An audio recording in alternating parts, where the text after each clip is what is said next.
이진숙 전 방통위원장이 석방된 것 관련해서 국민의힘은 여권의 정치 보복을 법원이 막았다고 했습니다. 민주당은 아전 인수식 왜곡이라고 했습니다. 박사라 기자입니다. 공무원의 정치 중립 의무 위반 혐의를 받는 이진숙 전 방송통신위원장이 풀려나자 국민의힘은 애초부터 무리한 체포였다며 정부 여당 비판을 이어나가고 있습니다. 최보윤 수석 대변인은 오늘 논평을 내고 이재명 정권이 밀어붙인 정치보복 체포극이 사법부와 국민의 상식 앞에 무너진 것이라고 밝혔습니다. 장동혁 대표도 어제 미친 나라를 바로잡아야 한다며 위법 수사에 대해 법적 책임을 묻겠다고 했습니다. 석방 결정에 사법개혁까지 언급하며 불만을 표시했던 더불어민주당은 사법부 공격은 자제하는 모습입니다. 대신 국민의힘의 무리한 위법 수사 주장은 법원 판단을 아전 인수식으로 왜곡한 것이라고 반박하는 데 집중했습니다. 법원의 판단은 체포 과정은 적법했지만 그리고 체포 영장 발부 당시에는 체포 필요성이 인정될 수도 있지만 사후적으로 지금 체포 필요성이 많이 해소되었다는 입장으로 보이는데요. 법원은 이 전 위원장에 대한 체포 적부심을 인용하며 공소시효가 다가오고 있어 신속하게 소환할 필요가 있었다고 설명했습니다. 하지만 이미 조사가 상당히 진행돼 추가 조사 필요성이 크지 않다고 이 위원장을 석방하도록 했습니다. JTBC 박사라입니다. 어젯밤에 이 소식을 듣고 정말 또 열받아서 예. 이진숙이 나왔습니다. 그냥 네. 예. 체포 상태였었는데 체포 적부심 관련해서 서울 남부지법이 그대로 인용을 했습니다. 네네. 결과를 예상하셨어요? 저는 예상을 조금 했습니다. 왜냐하면은 이 체포영장이라는 것은 구속영장이 청구되기 전까지는 체포 시한이 48시간밖에 안 되거든요. 그런데 체포 적부심을 청구를 하면 지난번에 윤석열 씨 때 공부를 많이 하셨겠지만 서류가 간 때로부터 다시 돌아올 때까지 시간은 체포 시간에서 제외됩니다. 그렇기 때문에 이진숙 전 위원장의 경우에는 50시간 만에 결정이 났고 그래가지고 석방이 됐는데 그냥 이진숙 위원장이 만약의 경우에 체포적부심을 신청하지 않았다면 2시간 전에 석방됐을 겁니다. 그런데 그렇죠. 이번에는 체포적부심을 신청했기 때문에 그 서류가 간 기간 동안은 체포 시간에 포함이 안 되거든요. 그렇기 때문에 이번에 실질적으로는 50시간 만에 이제 석방이 됐는데 제가 여러 가지 사실은 저도 이진숙 위원장의 여러 가지 행태라던가 모습을 보면 엄하게 좀 책임을 물어야 될 사태이면 틀림없지만 영장 전담이 아닌 당직 판사가 결정을 했다 그러는데 좀 이따 설명드리겠습니다만 나름대로 좀 경청할 만한 부분들이 있어서 제 생각에는 어느 정도 예상이 됐던 것 같습니다. 예. 그 판사의 고민 자체는 저도 깊었던 것 같다고 보여지는 게 일단은 다툼의 여지가 상당하기는 하다. 혐의 관련해서. 그렇습니다. 그리고 체포의 필요성에 대해서도 인정을 한 것 같아요. 네네. 그런데 이제 이 체포가 유지되어야 되는 그 부분에 대해서는 약간 좀 판단이 국민과는 달랐던 것 같습니다. 세 가지 포인트로 나눠서 볼 수 있습니다. 첫 번째로 체포영장이 적법하냐, 체포영장 발부에 아무런 문제가 있었냐 없었냐 그 부분에 대해서는 체포영장이 발부된 것은 아무 문제가 없다. 그거는 전반적인 내용을 다 보더라도 지금 이번에 그 당직 판사 체포적부심을 결정한 판사의 견해는 체포영장 발부에는 아무런 문제가 없다는 겁니다. 그건 완곡하게 표현을 했지만 체포영장을 발부될 만한 행위를 틀림없이 했다. 그렇기 때문에 그건 문제가 없다. 그 다음에 이제 몇 가지 지적을 더 한 것인데 그 다음에 수사가 다 끝났다는 거죠. 수사가 이제 어느 정도 정리가 됐기 때문에 꼭 계속 잡아둘 필요가 있겠냐. 잡아두려면 구속영장을 청구하든지 했어야 된다. 이런 거고 법리상 주장과 관련된 거는 법리상 다툼이 있다라고 하면서도 거기에 단서를 또 달아놓은 게 뭐가 있냐면 법리상 쟁점이 있다 하더라도 체포의 필요성을 별개이기 때문에 설령 이진숙 측이 주장하는 모든 법리가 타당하다 하더라도 체포의 필요성이 인정되지 않는 것은 아니다. 이렇게 체포의 필요성은 있다. 이렇게 확실히 단언을 해놓은 겁니다. 그러니까 이 체포 자체에 대해서는 문제 삼지 말라. 이렇게 확실히 결론을 내려놓은 것이라고 볼 수 있습니다. 예.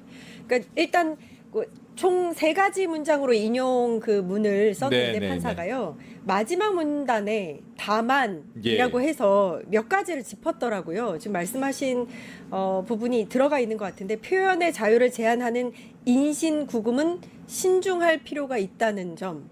그죠? 예, 이미 상당한 정도로 이 전 위원장에 대한 조사가 진행된 점. 네네. 방금 감찰관님 말씀하셨고 사실관계에 대한 다툼의 여지가 없어서 추가 조사 필요성이 크지 않다는 점. 네네. 그것도 이제 앞선 이제 조사가 거의 진행됐다라는 것과 뭐 비등하죠, 비슷하죠. 예. 저는 사실 그 3가지 문장이 되어 있는데 그 나머지 2가지 문장에 대해서는 뭐 100% 동의하고요. 맨 앞에 있는 표현의 자유, 표현의 자유와 관련해서 체포를 신중히 해야 된다는 표현은 뭐 그건 뭐 누구나 뭐 생각할 겁니다. 다만 그걸 체포 적부심을 인용하면서 그 문장에 집어넣는 것은 저라면 안 했을 것 같습니다. 아, 그래요. 그게 괜히 뭐 어떻게 보면은 이걸 체포를 왜 했느냐라는 뭐 이런 식의 오해를 불러일으킬 소지도 있고요. 예. 그거는 어떻게 보면은 그 체포영장이라는 거는 기본적으로 누구나 국민 모두에게 동일하게 수사기관의 그 정당한 출석 요구에 불응하는 경우에 발부한 체포영장이란 말이고. 어떤 길을 만나도 원하는 대로 척척 빠르게 정교하게 움직임이 컨트롤될수록 말이거든요. 예. 그런데 이거는 어떤 경우든 그 상대가 누구이든 간에 지난번에 윤석열 씨의 경우에도 3번 불출석하고 체포영장 발부받았지 않습니까? 그런 식으로 형식적인 요건만 고려하면 되는 것이지 이 수사기관에 그런 식으로 여러 가지 뭐 재량이라던가 여러 가지 고민거리를 던져주는 거는 적절치는 않습니다. 그렇기 때문에 이번에 사실 그 여러 문장으로 되어 있지만은 뭐 어떤 분들은 그런 뭐 표현의 자유와 관련해 갖고 체포영장 뭐 이런 얘기를 한 게 가장 뭐 가슴에 와닿는다고 말씀하시는 분도 있을지 모르겠지만 저는 체포영장은 형식적인 요건으로만 판단하는 것이기 때문에 그 2번째 이미 수사가 끝났으니까 풀어줘도 되지 않느냐. 뭐 그다음에 다른 뭐 지적한 부분, 요 부분에 대해서는 동의할 수 있지만 앞부분은 오히려 그냥 지나친 재량을 표현한 것이라서 저는 오히려 그 부분이 좀 마음에 걸렸습니다. 예. 근데 아까 이제 우리 감찰관님께서 말씀하신 게 체포의 적법성에 대해서는 확실하게 인정을 했다고 그렇습니다. 하잖아요. 그렇습니다. 그 부분도 3가지를 들었더라고요. 공직선거법 위반 공소시효가 다가오고 있어서 네네. 신속한 소환 조사가 필요했던 점. 예. 이 전 위원장이 출석 요구에 응하지 않은 점. 네네. 출석 가능 일정을 적극적으로 밝히는 등 회신 노력이 부족했던 점. 그렇습니다. 예, 이 3가지가 적법했다. 예. 체포 영장을 청구하기에. 그렇죠? 다 맞는 얘기고요. 그 이준석 위원장 측에서는 이 사건의 경우에 뭐 공소시효가 10년이라고 주장을 예, 하고 그것도 있다는데 여쭤보고 싶었습니다. 공소시효가 10년이라고 주장하고 있는데 예를 들어서 수사기관에서 공소시효가 10년이라고 생각하고 6개월을 도과시키면 그때부터는 아마 이준석 위원장 측에서 공소시효 도과됐다고 주장하지 않겠습니까? 그러니까 네네. 제가 보기에는 그 말은 적절치 않고 10년의 경우에는 공무원이 직무상의 행위로 선거법을 위반한 경우가 10년이 되는데요. 예. 이 경우는 본인이 어떻게 보면은 페이스북에다 글을 쓴 것이고 본인이 직무 정지가 되어 있을 때 유튜브에 출연한 것이거든요. 그렇기 때문에 그리고 또 그런 것이 선거법 위반이 아니라고 주장하면서 그게 또 한편으로는 직무상 행위로서 10년에 해당한다고 주장되는 것은 서로 의견이 견해가 모순되는 거죠. 그렇군요. 그리고 또 하나는 그 불출석했다는 건 너무나 명백한 것이고 제가 아까 말씀드린 것처럼 체포영장이라는 건 형식적으로 그게 누구든 간에 죄를 졌다고 의심할 만한 상황에서 정당한 출석 요구에 불응한 경우에는 형식적으로 청구하고 발부받는 게 맞습니다. 수사기관 그리고 특히 경찰과 같은 그 1차적인 수사기관에서 그 복잡하게 여러 가지 재량이라던가 이런 거를 요건으로 부여해 가지고 지나치게 이 판단할 거를 많이 만들어 주는 건 적절치 않아요. 그렇기 때문에 그 2번째도 당연히 판사로서 할 말을 한 것이고 뭐 여러 가지 상황을 놓고 보면 그리고 또 본인들이 출석하려고 했다고 하지만 이게 그 출석하려고 하는 약속이라던가 이런 거는 서로 간에 확실하게 그 의견 전달이 돼가지고 양해가 이루어져야 되는데 경찰 측에서는 이게 도대체 신뢰할 만한 출석 의사 표시가 없었다는 거 아닙니까? 그런 점에 비춰보면 법원의 판단은 그 부분에 있어서는 적절해 보입니다. 예.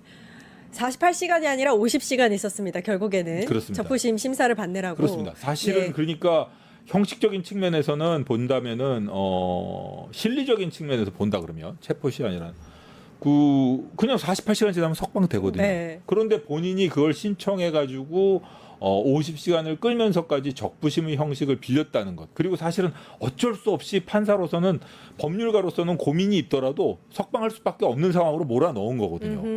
그런 걸 보면 이게 정치적으로 어떻게든 본인이 이렇게 메시지로 활용하려는 그런 계산도 있지 않았을까 예, 그런 생각을 해봅니다. 의도가 있었습니다. 예, 예. 영등포 경찰서 유치장을 나오면서 한 말도 화제가 됐는데 네. 경찰의 폭력적 행태를 접하니 일반 시민들은 어떨까라는 생각이 든다라고 얘기를 했습니다. 네, 네. 일반 시민이었다면 경찰 출석 요구에 6번이나 불응하진 않았겠죠. 그렇습니다. 일반 시민들의 경우에는 뭐 사실 뭐 특별하게 몸이 안 좋다던가 혹은 뭐 집안의 대소사를 앞두고 있다던가 혹은 아주 불가피한 경우가 아니면 불출석 사유서를 낸다는 것도 상상을 못 합니다. 예. 주로 이제 돈 있고 권력 있고 이런 사람들이 변호인을 선임해 가지고 자꾸 이렇게 시간을 질질 끌고 지난번에 그 통일교 사건 때도 보셨지 않습니까? 뭐 이렇게 수술을 한다고 입원을 한다던가 여러 가지 이유를 들어 가지고 이렇게 출석을 자기에게 유리한 시점으로 미루는데 이번에 이준숙 위원장의 경우에는 국회의 뭐 상황을 본인이 직접 청취할 필요가 있다는 이유로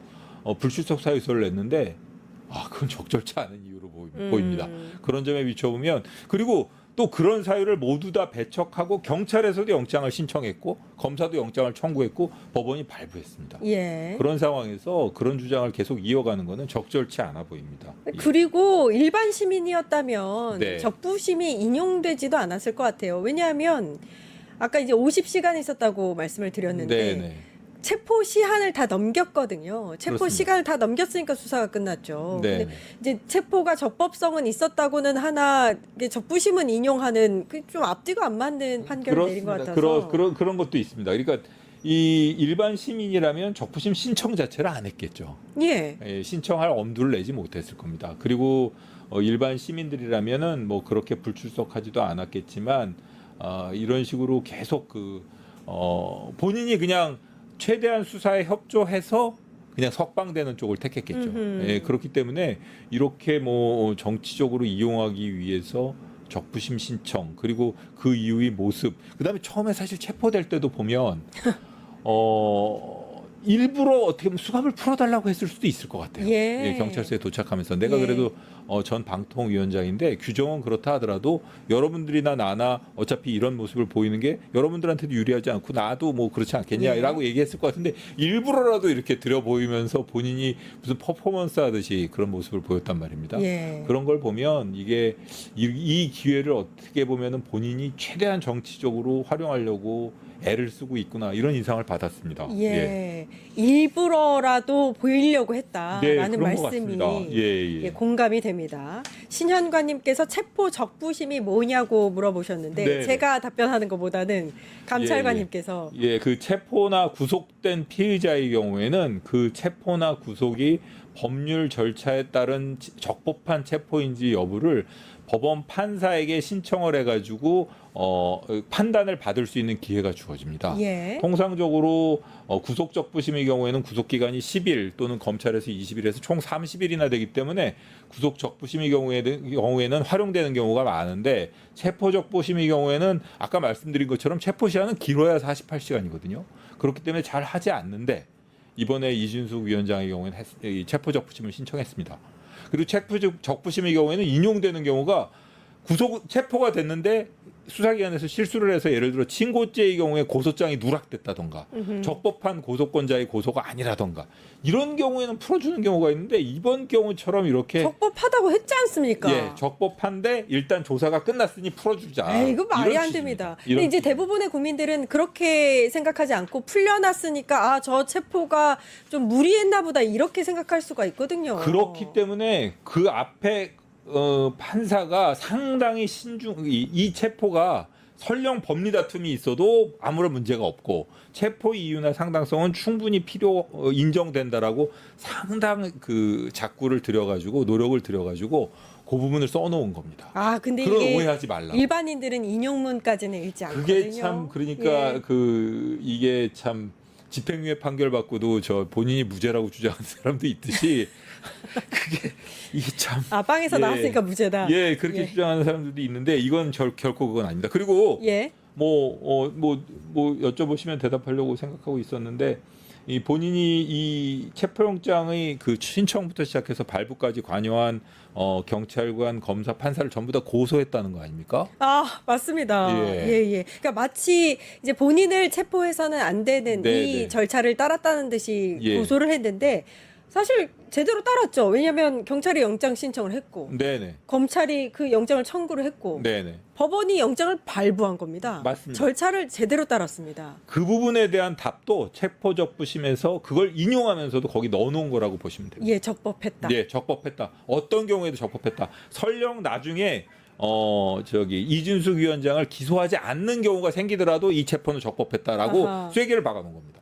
그 부분에 대해서는 제가 확언할 수 있습니다. 그런데 고소하는 거는 역시 또 여론전이겠죠. 여론전이라고 봐야 되고 만약의 경우에 그게 그런 저 같은 법리적 판단 하에서도 불구하고 그런 고소를 한다면 그건 진짜 정치 공세이자 어떤 면에서는 냉정하게 보면 무고라고도 볼 수 있습니다. 아, 근데 일각에서 이제 왜 이 시점에서 경찰이 좀 급하게 체포영장을 청구한 게 아니냐 이 얘기가 나오는데 저는 일단은 경찰의 그 과정들이 이해가 되는 게 6번이나 아무튼 여러 가지 우편이라든지 팩스라든지 전화를 이용해서 나오라고 했는데 안 나온 거잖아요. 예. 그 시기 면에서 좀 아쉬움이 있을지언정 영장 청구는 저는 제대로 했다고 생각하는데. 저도 똑같은 견해입니다. 예. 사실은 그 경찰의 경우에는 여러 가지 뭐 정무적인 판단이라던가 이런 걸 하는 기관이 아니고요. 그냥 다 1차적인 수사기관으로서 모든 사람에게 동등하게 정당한 출석 요구에 불응하고 자꾸 안 나올 국리만 내세우는 경우에는 그냥 체포영장 하는 게 맞습니다. 그런 부분을 조금 어떻게 보면 정무적인 부분에서 판단을 한다던가 재량이라던가 여러 가지 좀 이 상황에서 어떻게 하는 것이 좋을지를 좀 더 그 다른 차원에서 판단을 하도록 만들어둔 기관이 사실은 검찰과 법원이죠. 근데 이번에는 검찰과 법원에서도 아무런 고민 없이 바로 발부를 했단 바로 말입니다. 발부했습니다. 그런 만큼 이준숙 위원장이 출석 불응이 얼마나 좀 사법질서 저행인지에 대한 그 판단이 쉬웠다는 걸 알 수 있는 반증 아닌가 싶습니다. 예. 영장 당직 판사가 김동현 부장판사였고요. 네네네. 아, 인용에 대해서는 약간 아쉬움이 남습니다. 네네. 그 이진숙의 혐의가 지금 예. 공직선거법 위반, 국가공무원법 위반 이렇게 네네. 두 가지가 있습니다. 이게 유튜브나 SNS를 통해서 네네. 그렇습니다. 당시 이제 보궐선거 대선을 앞두고 있었는데 네네. 관련해서 이제 중립의 위반도 있었고. 선거법 위반도 있었다 이렇게 보고 있습니다. 향후에 이제 수사 과정이 어떻게 될지, 요 혐의가 어느 정도 형량을 받아낼 수 있을지, 경찰이 구속영장 청구까지 갈지 궁금한 게 여러 가지가 있거든요. 쉬운 거는 먼저 구속영장 청구 여부인데 저도 이 나오기 전에 구속영장이 이런 사안으로 청구된 사례가 있는지를 봤는데 적극 개입하고 그 과정에서 금품을 수수하고 그런 경우에는 영장을 청구한 사례가 있었습니다. 예. 하지만 이 사례의 경우에는 사실은 영장을 청구하더라도 발부될 가능성은 매우 높아 보이진 않고요. 그렇군요. 먼저 그렇게 말씀드리고 경찰의 추가 조사는 일단 필요해 보입니다. 경찰에서 추가 조사를 뭐 3차 조사를 염두에 두고 있다라고 하던데 추가 조사는 필요해 보이고 나중에 아마 검찰에 송치가 되더라도 혐의가 인정돼서 송치가 되더라도 검찰에서도 추가 조사를 해야 될 겁니다. 그리고 이 사건의 경우에는 그 공무원의 공직선거법상 선거 개입 행위 이 그 규정이 좀 아주 좀 복잡합니다. 이게 만만치 않습니다. 그렇군요. 그러니까 일반적인 그 공무원의 선거 중립 의무, 뭐 공무원이 뭐 정치적인 성향을 띠는 행위를 하면 전부 공직선거법 위반 아니야라고 쉽게 생각하실 수 있는데 제가 설명드리긴 좀 아주 복잡한데요. 아주 이게 인정되는 경우가 아주 좁습니다. 그러니까 누구를 뽑아라, 뭐 1번 뽑아라, 뭐 이러지 않는 한 거의 그렇습니다. 아하. 그렇기 때문에 이 본인의 행위가 적절치 않다는 점에 대해서는 뭐 100번, 1000번 얘기해도 뭐 그건 당연한 얘기고요. 방통위원장, 방통위라는 건 상당히 중립적인 이미지가 중요하지 않겠습니까? 그럼요. 그런데도 불구하고 유튜브에 나가가지고 특정 유튜브에서 아주 정파적인 발언을 했다는 점에서 이거는 당연히 지탄을 받아야 될 행위고 그거 말고도 페이스북에 글을 올린 것도 적절치 않아 보입니다.